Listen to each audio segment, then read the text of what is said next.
Welcome to yet another episode of Bosses on Internet, and I'm your host, Hardik Vaidya. My guest today runs an $876 million global engineering conglomerate. Let's talk to the Managing Director and Chief Executive Officer of Thermax Ltd, Mr. MS Unnikrishnan.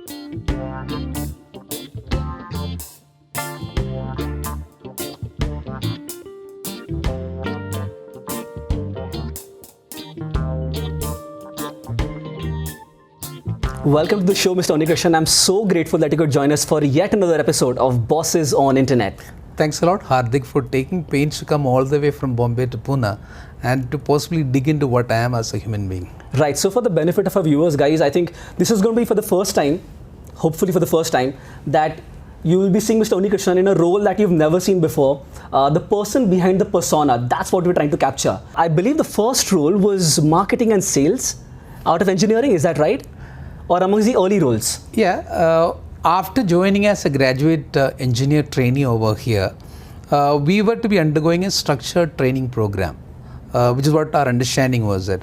But contrary to what we expected, when we came in over here, after joining formalities got over, we were asked to go and get our measurements done for getting an overall done. So we possibly felt it's a part of the training could be that way. So within 24 hours, we were given our uniforms meant for the blue collar.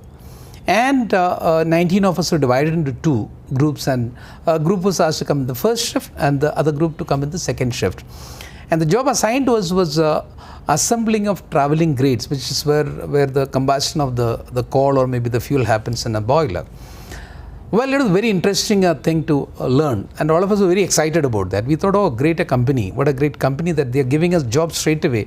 Normally, a classroom to the shop floor, there is a transit point in between. Here is somebody who's being directly asked to perform. So that felt like a big deal for you, is it? Absolutely right. Okay. All of us were quite thrilled about all of that.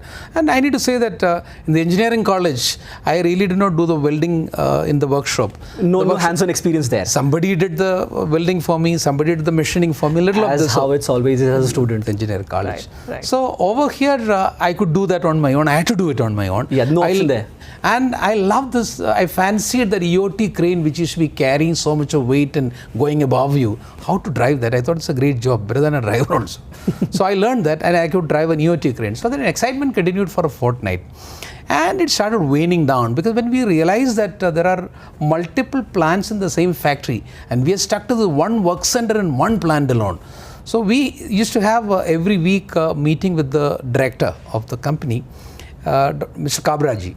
So in that, after the second week got over, in the third week meeting, we had already had some internal murmurs, and I was asked to start the dialogue with the director. So you were leading the whole pack. So the engineering college leadership continued there also. I'm sure, indirectly. Right. So, and we expressed to him that, sir, it's unfair on your part to be making us work like workers. And same place. And we don't mind a rotation training, but remaining in the same place is not what we expected to do. So classical of Kabraji chuckled to say that, equivalent, oh, you guys didn't understand that. There are two ways of teaching somebody swimming. First phase to teach you Archimedes' principle and theory of flotation, and take you to the shallow side of the pool after that, and hold you with both the hands and support you to float. Couple of days you learn how to float over there, then remove one hand, and after some time remove the second hand. You learn floating, then you'll naturally start advancing and learning to swim. And second way to teach you swimming is to take you to the swimming pool, push you to the deeper side of the pool, and in a fraction of a second, you learn swimming. And if you can't learn swimming, just pick you out of that. They'll not allow you to drown. So this is what Kabraji told us. So thankful of them. So nice. Yeah. Absolutely. Right. And thereafterwards, of course, we had a rotation training program, plan by plan and function by function, sales, service, proposals management, materials management, all that we underwent. And post the training, 6 months down the line, we were sent to Tata Management Training Center for a management module of 2 or 3 weeks, residential program, and we were interviewed by the company thereafterwards. So let me get this right. Yeah. You're a mechanical engineer by degree. Correct. You were on the floor, Yeah. which is not part of a job description. Yeah. You then raised a voice that this is not as acceptable. Yeah. And then something positive happened. That's when you changed gears and you actually went into the real work role. Absolutely right. And post that training at management training, there was an interview conducted, participated by 3 of the directors on the board of the company. and we had to undergo Myers-Briggs type The indicator. MBTI test, which gives you personality profiling. is it? Absolutely right. Okay. And based on the reports given by the respective supervisors of yours during the 6 months training period, plus the result of the MBTI, you are found to be suitable for sales, marketing, manufacturing, design, engineering. So I was shortlisted for design and engineering, marketing and manufacturing. And since they had vacancies plenty available in the manufacturing, the intention was to hold me back into manufacturing. Right. And I was very adamant that I will not. And I wanted to be in the front-ending job into the marketing. Because you wanted to do that role, or something that Absolutely you right. fancied, is it? More in terms of, if you are into the confines of a company and the factory alone, you will interact only with a limited number of people. And I'm a classical ESTJ in your MBTI terms. And my energy reservoir comes from outside. So I need to have a lot of people around So you me. need to meet people, talk to them. That's where your energy comes from, is it? Absolutely right. Okay. So I opted for it, and I was taken into the project businesses of the company, that is energy division of the company, where the smallest of the project that you sell may be worth around 50 lakhs those days in 1982, which is equal to 50 crore today. And average size of an order can be 1.5 crore, which will be like 150 crore kind of a size of project. In today's time. And they only had managers managing this. I mean, to go to a customer, to talk to them to on a same level footing, to dialogue with the customer's general manager, vice president, or a CEO, you needed a stature. So that is where I was taken in as the first trainee. So I got trained very well in the next 6 months as a proposals engineer. And I accompanied some of the very senior people from the company when they went for discussion with the customer. And I've seen negotiations happen in front of me. And I was a quick learner. So by the time I completed a year plus, I had the first order picked up also on my own for the project businesses, which entailed the company to be shifting me to Bombay, and the first person to move out of this particular division for setting up the regional operations of energy division at Bombay. So isn't that a very good exposure right early in the career? Absolutely right. In fact, my opinion is the more you get exposed in career, if you have got an innate capability to imbibe it, you're a fast learner, you have a faster career growth also. And you have to take risk also. I had to take some personal risk at that point of time because I had already enrolled me for doing a part-time MBA at Symbiosis in Pune. While you were part of the company Thermax working? Absolutely right. Evening classes. I was attending, and I had completed my first semester, got a fairly good result also. It's a time when the new general manager of the division, Ajay Kashyap, told me, Unni, I'd like you to move out of Pune, and being stuck to Pune is not the right thing to do. Be closer to the customers. You can pick any of the regions, south, west, north or east, wherever you want, but go to one of the regions, set up the marketing operations, being proximate to the customers. Well, I opted for Bombay. There was a reason. And you're from Kerala, if I get that right. Yeah. So south was never an option for you. You never wanted to work that around, is it? No way. Closer to home? South is a very conservative society, more conservative than what it is today. In my thinking was West is a mixture of North and South. Values are there, culture is there, but the pace at which things happened in Bombay then and today is not comparable with any other part of the country. So I wanted to be a part of that fast-moving society rather than being in a conservative society of Chennai. So I opted for Bombay. Only thing that I'd asked them was that, look, I don't have an accommodation. Please help me out with that. So the then regional manager, Mr. Nitin Worthy, told Uni, just come to Bombay, I'll take care of the rest of it. I went to Bombay, set up the marketing operation for the energy division, and did quite well over there. So that move, so I had to give up my MBA. My father was very upset with me because he was wanting to craft a career for me, engineer from NIT, REC, then an MBA from, Symbiosis was one of the very few premier institutes back those days also back in India. And doing an MBA will craft a career. So I opted for a transfer and taking up that position, then continuing with my MBA. So engineering was not a choice that you wanted to, that was something that your father put that in your head? No, certainly no. It is me personally. Okay. I had a dilemma as a youngster. See, I was quite good with mathematics. In fact, I got a 100% score those days in 12th standard for mathematics. So I was good at that. Physics is a subject which I had enjoyed. And machineries are something which attracted me also. It was there as a youngster. But I had certainly a dichotomy in my mind when I was in my early stages also, in the early parts of the college, because I started writing poems at an early stage in my local lingo, in Malayalam, and got the first one published when I was in 8th standard or so. No way. Okay. And that is a passion for me. In fact, in the classrooms of my 11th and 12th standard, I'll be in the back bench and I'll be writing. That's something which, and I used to sketch, I used to write. And I was not one of those guys who will be paying full attention to the classroom. No. So you were zoned out in your own little world. Yeah, I had my own world. Crafting beautiful lines.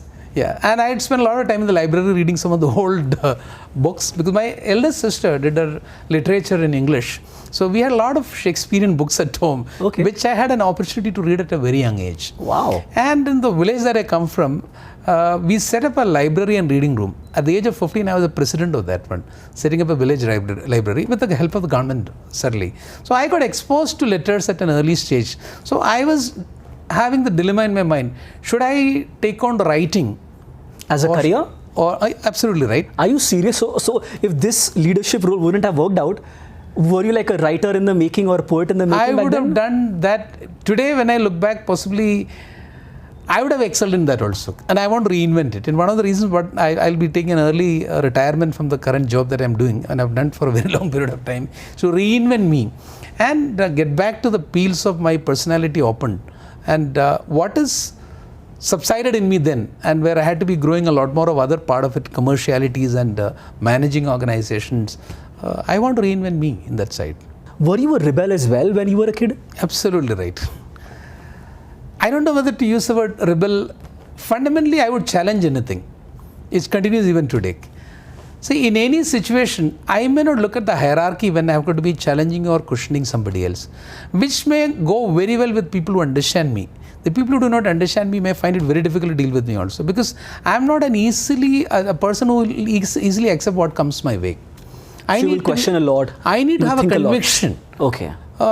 That's the way I grew up. Maybe the freedom that I got from my parents at a very young age, where I could challenge anything. Yeah, but be within certain limits. Boundary lines were already kept, but within that there was a leeway available for you to be moving around. For example, as a youngster, this is not the way I used to look. I had a lot of hair. Yeah? Yeah. Okay. Almost those are the hippie days in the world. You had a hippie look, is it? Yeah. So when I was in the 11th standard, up to 10th you are in a school where you could wear the uniform. They'll measure your hair whether you cut it properly or not. So when I got the freedom after my 10th standard, I started growing it, and I didn't want to cut it. And that's a time when across India, I mean, we were following the hippie culture of the Western world.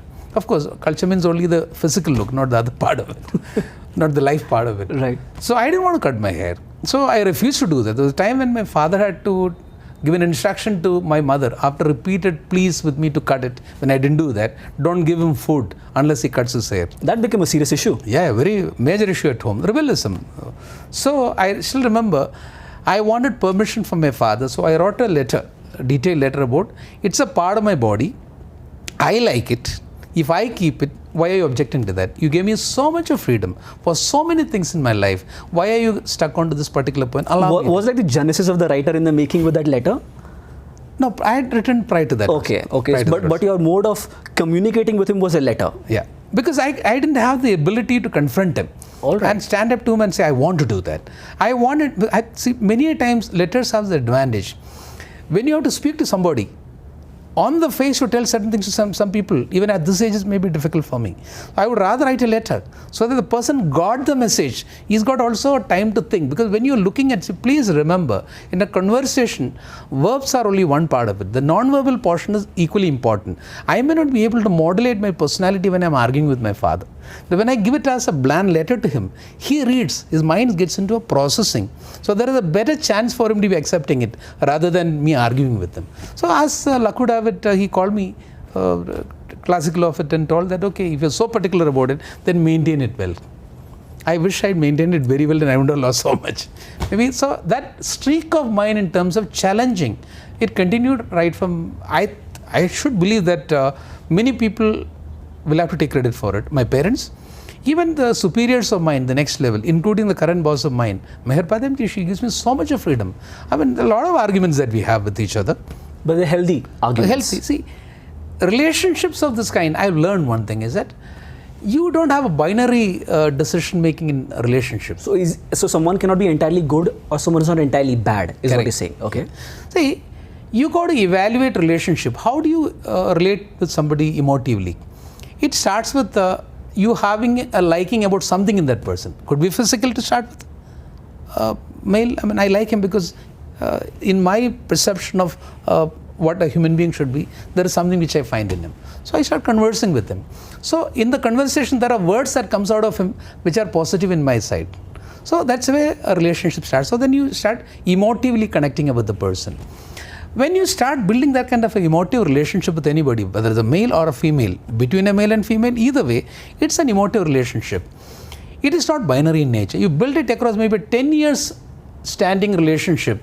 In the 11th year, there is a disagreement. Does it mean that the relationship has come to a not or a nil? So then the relationship was not really worth it. If you were to have an argument with somebody on a particular point of view, and if you are unable to concede or agree to the other person's point of view, if the relationship is going to be spoiled, there was never a relationship. That's a reality. Because I can have a relationship with you, like the way we converse, we have a similar way of thinking, we have common friends, we have got common habits, n number of common platforms available. Build a relationship across so much of time. And in this particular juncture, we argue on a point, and in that, I didn't agree the way you conducted it that way. So from 80 marks which I gave you in my relationship, it will become 79. It doesn't become 0 overnight. If it becomes 0, there was no relationship in existence at all, is my belief. I actually love the point, because I think there are so many things that you mentioned in that one point. I want to sort of break there a little bit. One is that how you approach relationships in personal and professional life both? In both, yes, absolutely. In fact, you go back to your home only, with your wife, with your brother, with your parents. On an argument, you may disagree with them. You may even keep away from them for 1 or 2 days' time. It builds back later. And it comes back to the same level and maybe advance also further. Why can't you transpond that culture even to the organization? Here also, you have a subordinate working with you, had been doing an extremely good job, delivered so great. In one particular quarter or one particular year, he didn't perform. Does it mean that he become a non-performer? I don't believe in that way. See, in organizations especially, the performance which is translated into financial numbers at the end of the year is a accumulation of multiple activities. And in that positive and negative additions, some negative has happened at the end of the year, doesn't mean that the positives are nil. It is not that in the entire balance nothing has happened good. So and the same negatives can become positives. So I have seen turnarounds of business multiple times. First in my career was when I used to work for EID Parry. It's a loss-making organization. The target given to me was to turn around the Western region operations into profitability. And I did it in 1 year period of time. Is that very less to turn around an organization? It's for a regional office, it's good enough for it. When I rejoined Thermax in 97, the first business given to me was water and waste management. It was a loss-making business. I turned around that in the first year itself. Similarly, another reward given to me in 2000 when I got promoted as an executive council member was to turn around the only loss-making business which they decided to keep. Wow. Which I did in 18-month period of time. So when I did all the turnarounds, and asked the managing director also, I've seen my water business getting into losses for 3 years and coming back into profitability, bouncing back, doing a good business today. So business is also sinusoidal unless you are giving it up. If you are able to hold on to that, you can turn around the situations, and providence also will come to support you when your intentions are positive. So I sort of want to unpack that point a little bit. Yeah. You mentioned that you don't let go the organization. Is that also the way you work with people? I understand Thermax has essentially been a family-run business, and over the past decade or two, it has now become a professionally run business, and it has achieved the heights under your leadership, and that's absolutely phenomenal. The culture that you mentioned about the family, about not letting someone go, sticking to someone, talking it out, also seeing the positives of the past, is that how it translates with employees in the organization as well? Absolutely. We don't give up on people so quickly. In fact, we believe that it's a raw material that you get as a trainee engineer or as a lateral entrant in the company. What do you do with the raw material in the factory is exactly what you need to do with the human beings also. Shine them, polish them. Absolutely, get them into the product that you want them to be. So, human resources department has got a lot more role to play in companies like Thermax in shaping the career of people, shaping the performance of people, and improving the competency of people. So, there, for example, we do a competency analysis function done in the leadership development program. We do development centers. At the first level as an operative or an executive, second as a manager level, third as a general management or P&L level. It's not a DC1, DC2, DC3.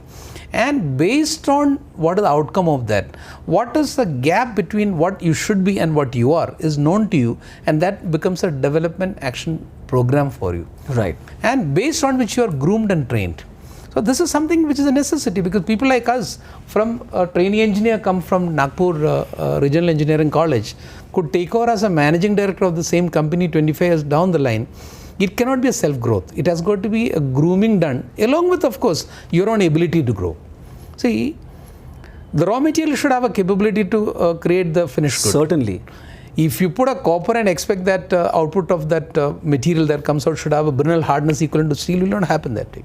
So raw material has got to be good enough for it. But the way you groom the person or the way you machine it, groom it, is also very important to make it happen. So we do believe in that. The culture prevails in the company of supporting, first of all, a family culture, caring culture. And on top of that, where we do honestly communicate with people. And overall, I would say this is an area where you are allowed to be what you want to be innovative and be creative. And of course, in the 21st century, you've got to be performance oriented, result oriented. You cannot tolerate ill performance for a very long period of time. So you've got to have training given to people. So where you understand that somebody is incapable of performing a higher role, so give him a lateral role where he is able to be succeeding.